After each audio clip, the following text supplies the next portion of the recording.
The calculus of diplomacy. The chamber was a masterpiece of cosmic architecture, a silent, soaring vault designed to humble even the most arrogant of species. Light, not from any discernible source but from the very air itself, glowed with a soft, ethereal luminescence. The air hummed with a frequency tuned to promote tranquility and focus, a cocktail of subtle pheromones and sonic vibrations paid for by the Galactic Council's exorbitant peacekeeping budget.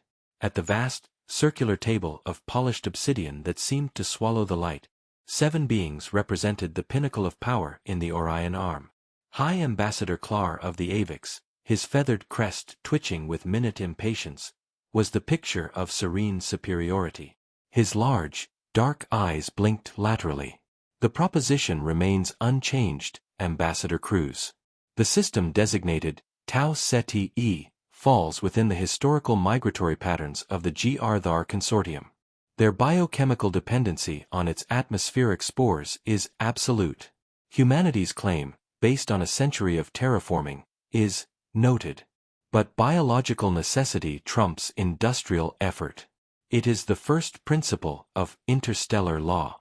Beside him, a GR-THAR delegate, a being that resembled a shaggy, multi-limbed boulder, rumbled a sound of agreement that vibrated through the tableware.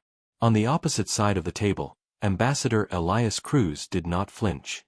He was a man carved from old oak and quiet resolve, his face a map of laugh lines that had not seen use in many months. His dress uniform, simple black and silver compared to the dazzling silks, chitinous plates, and energy fields of the others, seemed almost defiant in its plainness. With all due respect, High Ambassador.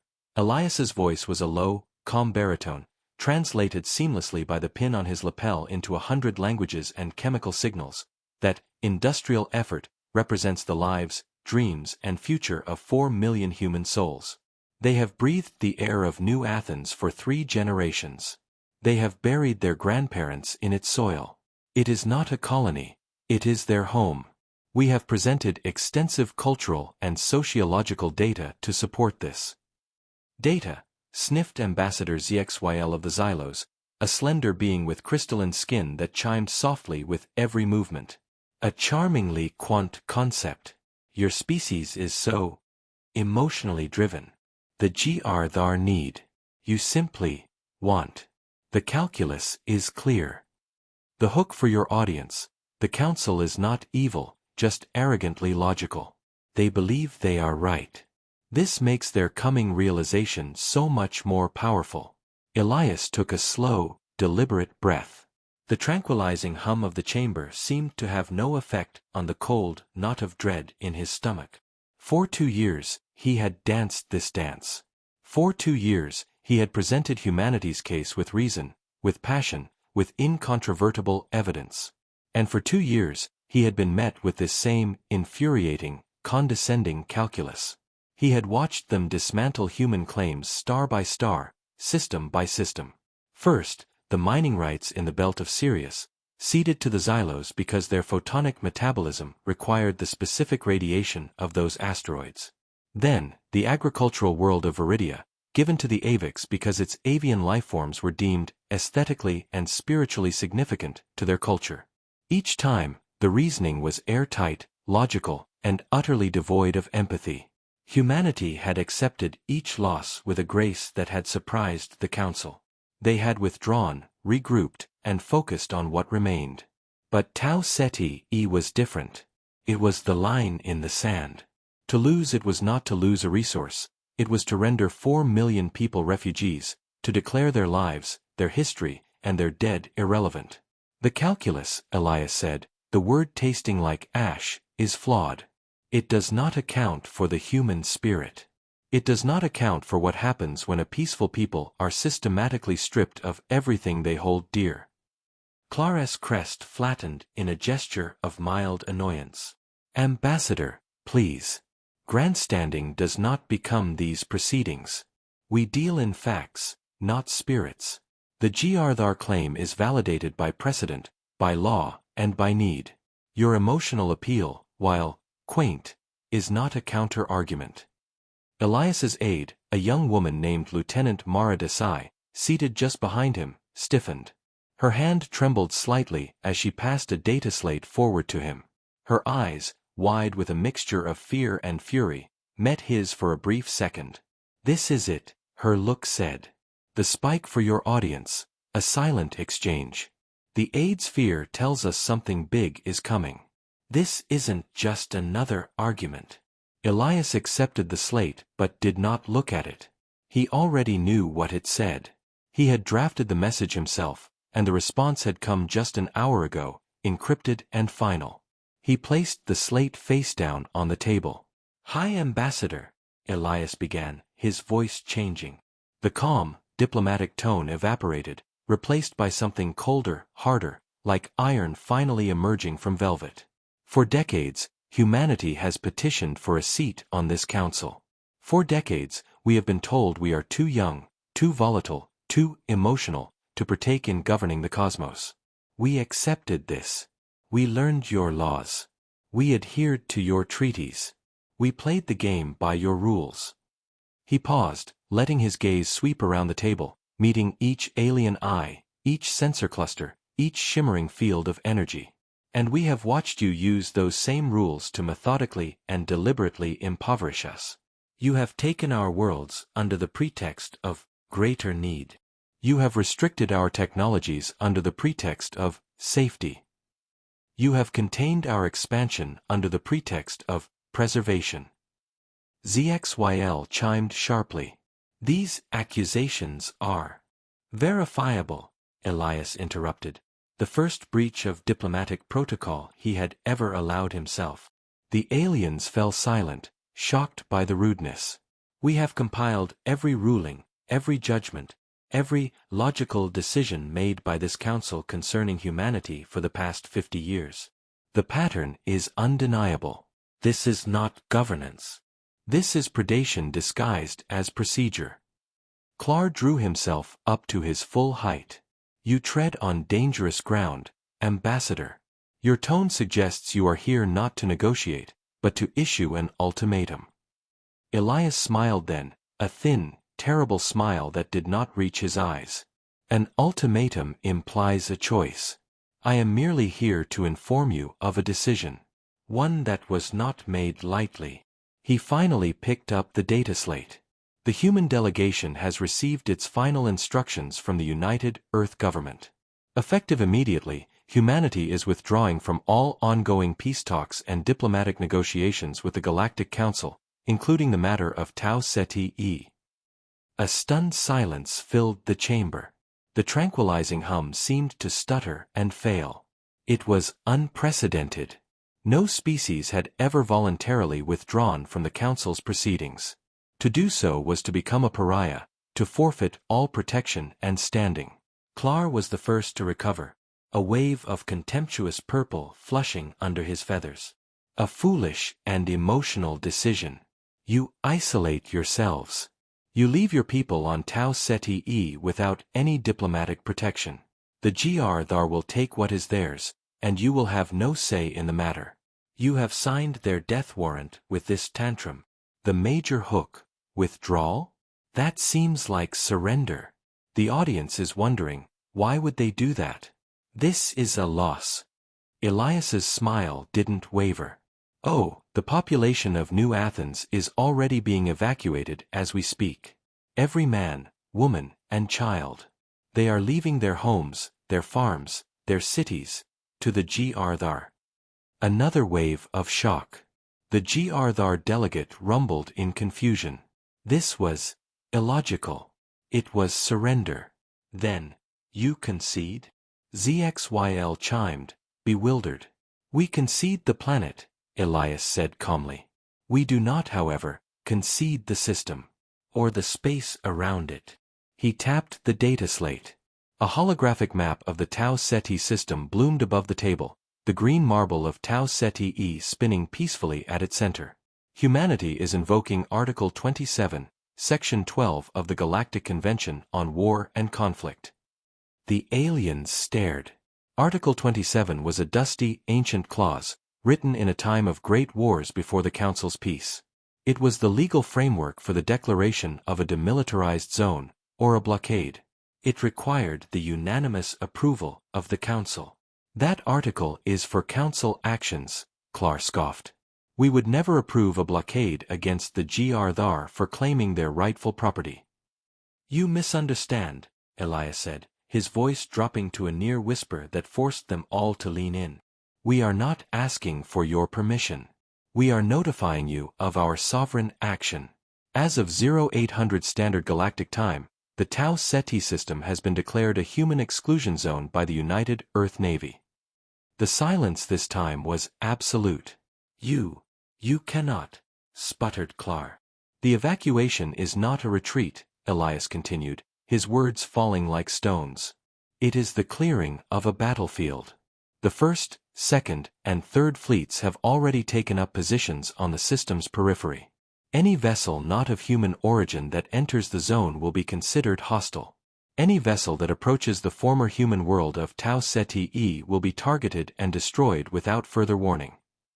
The hologram changed, showing the stark, terrifyingly simple symbol now being broadcast on all frequencies towards Tau Ceti, a black circle on a field of red, pierced by a single silver sword. The ancient Terran symbol for no entry. Lethal force authorized. The spike, the shift from diplomacy to outright, cold military threat. The symbol is visual and terrifying. This is an act of war. ZXYL shrilled, his crystalline form vibrating with a discordant chime. No, Elias corrected, his voice ice-cold. War is what happens when two powers clash over a disputed asset. This is not a dispute. Tau Ceti E is yours. Take it. We no longer want it.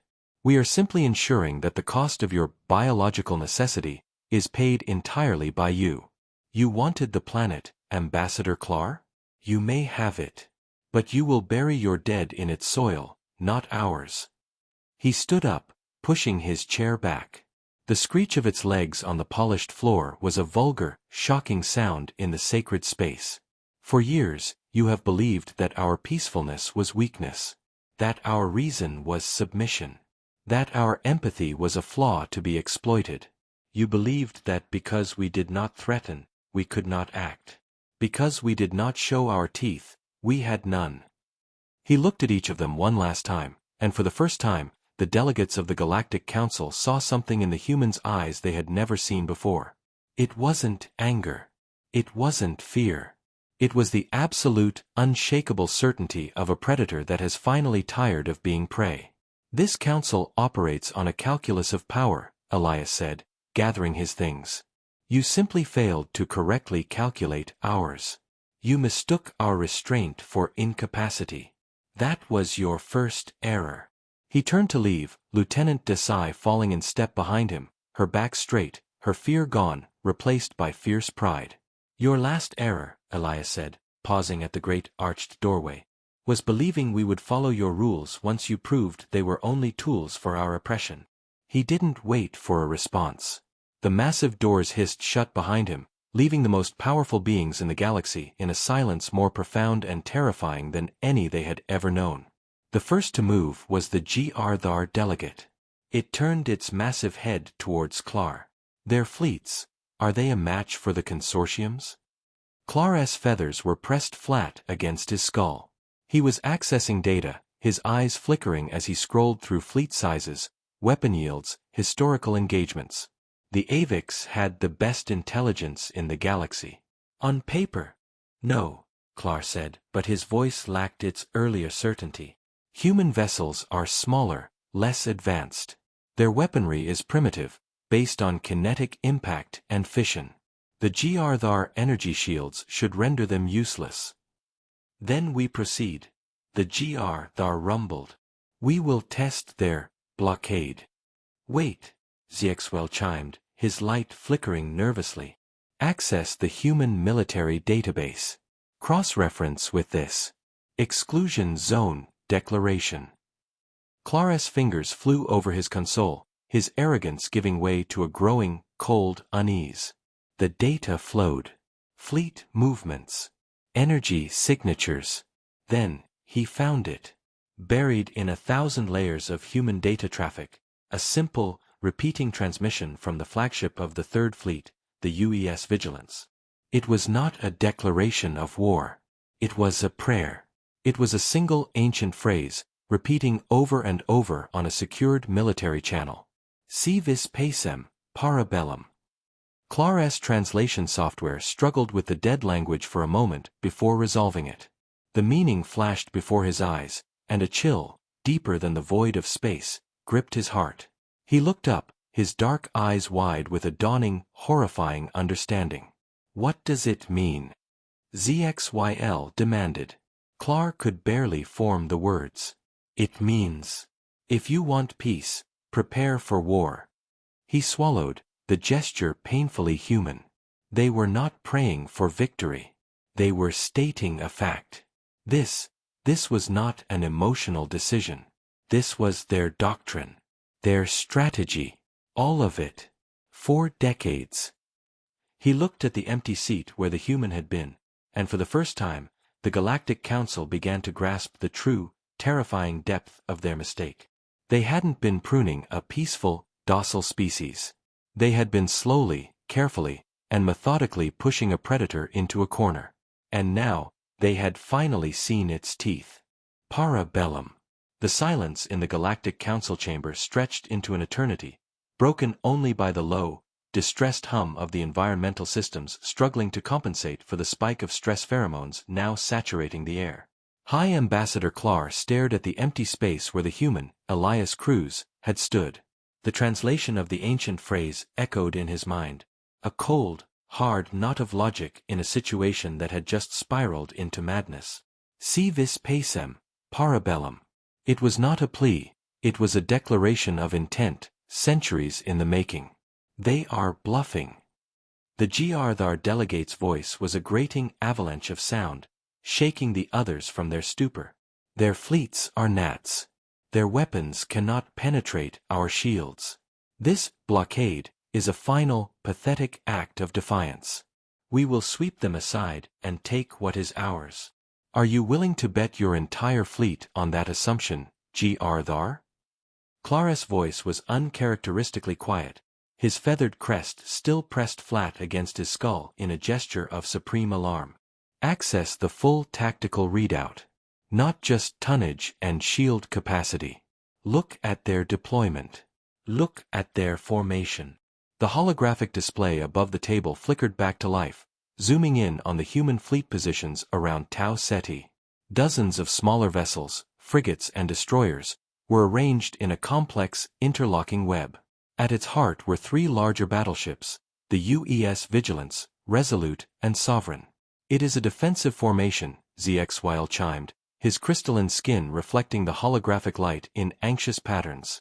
They are huddling together for protection. They expect to be attacked. No, Clar whispered, his large eyes tracing the vectors and firing solutions the formation implied. Look again. It's a net. And they are not the ones inside it. Anyone who enters that system is. He highlighted a cluster of seemingly insignificant sensor buoys deployed at the edge of the system's Oort cloud. They have seeded the entire perimeter with early warning and targeting sensors. Their formation isn't designed to absorb an attack, it's designed to focus it. To bring the combined firepower of every ship to bear on a single point of entry the moment a hostile signature crosses the threshold. This isn't a navy trained for fleet combat. This is a navy trained for one thing. Area denial through overwhelming, instantaneous force. The hook, the Council's realization begins. It's not about the size of the ships, but the terrifyingly efficient strategy. It does not matter. The GR Thar boomed. Theoretical tactics are meaningless against superior technology. My flagship alone could withstand the combined kinetic barrage of their entire Third Fleet. Their primitive railguns are useless. Are they? Clar's fingers flew across his console, pulling up old archived data from early human observation files. During their first global conflict, humans developed a weapon called an artillery barrage.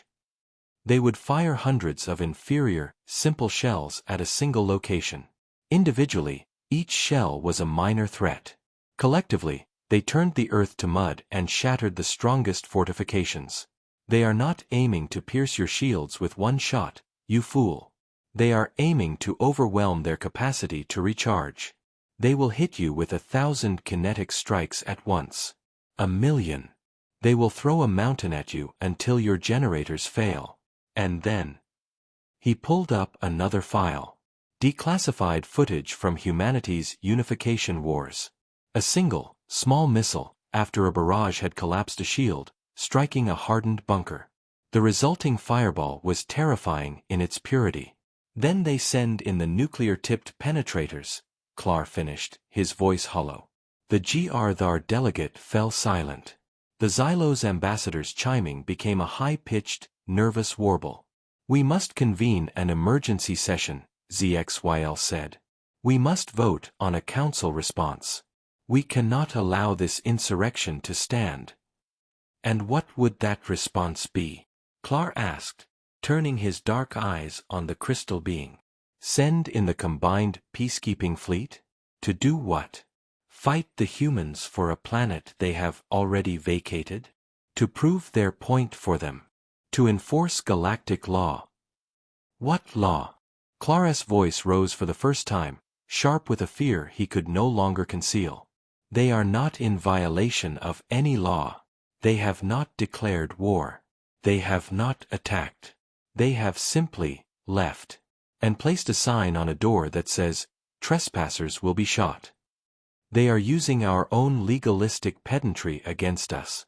This exclusion zone is a masterpiece of malicious compliance. He stood up, pacing around the table, a flurry of agitated feathers. Don't you see? This is what they meant. This is the calculus we failed to understand. We thought their greatest weapon was their empathy, their emotion. We were wrong. Their greatest weapon is their ruthless, pragmatic patience. They learned our rules, found the loopholes, and then they engineered a scenario where following their plan is the only logical choice we have. The spike. The shocking realization that humanity has outmaneuvered them not with weapons, but with law. What scenario? ZXYL asked, bewildered. If we attack their blockade, we are the aggressors. We shatter the very peace we are sworn to uphold. The GR-Thar lose ships and lives for a planet that is, by their own claim, already theirs. Humanity loses ships, but they win the moral and legal high ground across the galaxy. Every neutral species will see us as bullies who pushed a peaceful race into a corner and then attacked them when they drew a line. And if we do nothing? The GR-Thar rumbled, the sound now devoid of its earlier confidence. Then they win, Clar said, slumping back into his chair. They establish a precedent. They demonstrate that their sovereignty is absolute and that they will defend it with terrifying efficiency. Their exclusion zone stands. The GR-Thar get a planet they cannot reach. And humanity shows every species on the periphery that the Galactic Council's power is an illusion. That it can be defied. Our authority collapses not with a bang, but with a silent, human-shaped hole in our proceedings. The horror of the realization settled over them. Checkmate. The humans had moved their king off the board entirely and set the rest of the pieces on fire. There must be a way, ZXWell pleaded. We must open communications. Apologize. And admit we were systematically exploiting them? Clar shook his head. That would shatter the Council's credibility forever. No. The time for apology is past. The only path forward is the one they have forced upon us, acknowledgement. He took a deep breath, the weight of centuries of Avix leadership on his shoulders. We must acknowledge their sovereignty, not as a gift from us, but as a fact they have established. We must formally recognize the Tau Ceti human exclusion zone. We must thank them for their generous evacuation of the planet and cede it to the GR-Thar, with the caveat that the GR-Thar are responsible for any losses incurred in attempting to claim it. The GR-Thar delegate roared in protest, but Clar cut him off. It is the only way to save face. The only way to preserve the Council. We make it seem as if this was the plan all along, to test humanity's resolve, to force them to prove they were worthy of true sovereignty. We spin our humiliation into their graduation. The chamber was silent again as the monstrous, face-saving lie took shape. It was the most cynical political move of Clar's long career. And it was the only one left. We will extend an offer, Clar said, the plan solidifying. Full membership on the Galactic Council. Not as a junior species, but as an equal. A permanent seat. You would reward this treachery. The GR thundered. I would contain a pandemic, Clar snapped. Would you rather have them inside this chamber, where we can watch them, negotiate with them, and be bound by rules we all agree on? Or outside, where they can create more exclusion zones and shatter our alliance into 1,000 pieces? The logic was inescapable. It was a defeat. A total, utter defeat. But it was a defeat they could survive. 3 standard cycles later. The human flagship, UES Vigilance, hung in the silent blackness of space. On the bridge, Admiral Valeria Singh watched the tactical display. The GR fleet, which had been advancing steadily, had come to a complete stop just outside the arbitrary line humanity had drawn in the cosmos. For 3 days, they had held position. And then, without a word, they had begun to retreat. A chime echoed on the bridge. Admiral, communications officer said, her voice laced with disbelief. Incoming tight beam transmission from the Galactic Council. Priority 1. For Ambassador Cruz's eyes only. Elias Cruz, who had been observing from the bridge, nodded to Admiral Singh. Pipe it to my ready room. The face that appeared on the screen was not that of a hostile adversary, but of a weary, resigned Clar. His crest was neutral, his posture formal. Ambassador Cruz. High Ambassador. Elias's face was a mask of polite neutrality. The Galactic Council has reviewed the situation in the Tau Ceti system with great interest. Your people's decisive action in establishing a zone of protection has been noted. It has demonstrated a maturity and a commitment to sovereignty that this council realizes it has previously failed to acknowledge. Elias said nothing. He simply waited. Clar seemed unnerved by the silence. It is the finding of this council that humanity has passed its period of probation. Your species' unique perspective and demonstrated capability for strategic, independent action are assets the galactic community can no longer afford to be without. He took a breath, the words clearly tasting bitter. Therefore, on behalf of the unified species of the Orion Arm, I am authorized to extend to humanity a permanent seat on the Galactic Council, with all the rights, privileges, and responsibilities therein. We await your delegation's return to discuss the terms of this new partnership. The message ended. Back on the bridge, Elias let out a long, slow breath he didn't realize he'd been holding. He walked out to Admiral Singh. Well, she asked, her hands clasped tightly behind her back. They've invited us back, Elias said, a faint, weary smile finally touching his lips. As full members. A quiet cheer erupted on the bridge, quickly stifled by a sharp look from the Admiral. She kept her eyes on Elias. And the cost? The cost, Elias said, the smile fading, is that we now have to sit in that room with them. We have to play the game for real. We showed them our teeth. Now we have to show them we can be civilized with them, without ever letting them forget what lies beneath. Admiral Singh nodded, turning to look at the star-dusted viewport. The silent, retreating lights of the GR fleet were like dying embers. They finally learned the meaning of the phrase, she said. Which one? Elias asked. The one we didn't broadcast, she replied. The one every captain in the fleet knew was the real order. The one we followed if the blockade failed. Elias nodded. He knew it well. It was the contingency. The final, ugly truth behind the beautiful, logical lie of the exclusion zone. Si vis pacem, parabellum was for the enemy. It was a warning. The real order, the one that had guided the targeting computers of every ship, was simpler. It was the oldest human doctrine of all, carved into their bones through millennia of conflict. If you want peace, prepare for war. But if war comes, leave nothing but ashes. The Galactic Council had realized their mistake. They had mistaken humanity's peace for weakness. But as they looked into the abyss of human strategy, they had only seen the first, careful layer. They had been spared the glimpse of the true, terrifying fire that lay beneath.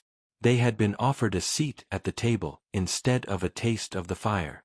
And as Elias Cruz prepared to return to the Chamber of Light and Lies, he knew this was the fragile, precarious peace they had won.